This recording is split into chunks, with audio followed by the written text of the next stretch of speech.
पहाड़ों के दामन में एक छोटा सा गांव था, चित्तरगढ़। ये गांव सुबह के वक्त किसी ख्वाब की तरह जागता था। आसमान पे हल्की धुंध तैरती थी।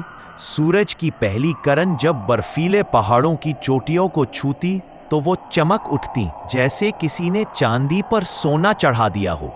नदी पहाड़ के बीच से बल खाती नीचे उतरती।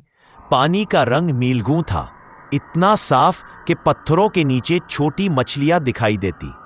नदी के किनारे सबज खेत लहलहा रहे थे और हवा में गीली मिट्टी और सबज घास की खुशबू घली हुई थी।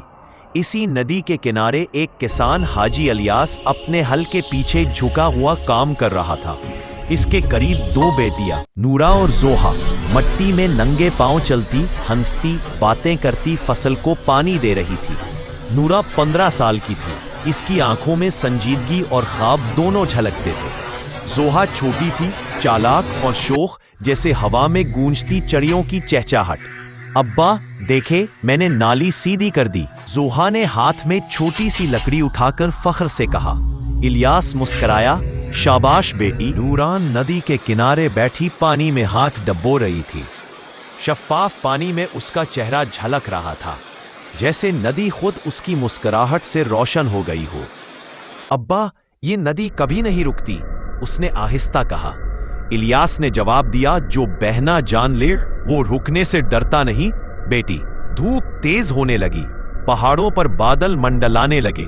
हवा ने रुख बदला और अचानक बादल गरजे, जैसे किसी ने आसमान पर नक्कारा बजाया हो। नूरान ने आसमान की तरफ देखा, बारिश आने वाली है। और वाकई लम्हों में बड़े बड़े बादल गांव पर छा गए।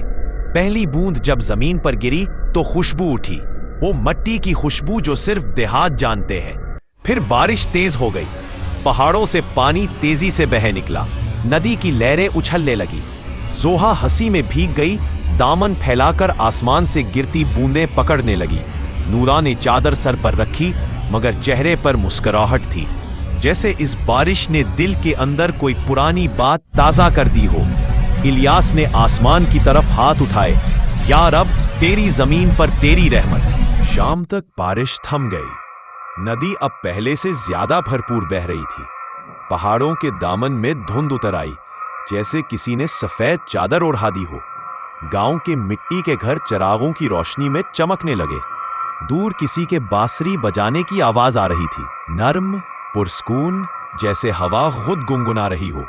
नूरा चबूतरे पर बैठी थी, उसके हाथ में मिट्टी का दिया जल रहा था।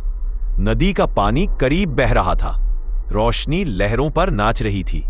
नूरा ने धीरे से कहा, अब्बा कहता है जमीन संभालो तो जिंदगी खुद संवर जाती है। और फिर आसमान की तरफ देखते हुए बोली, शायद हम सब भी जमीन के बीज हैं, बस वक्त के पानी से उगने का इंतजार करते रहे।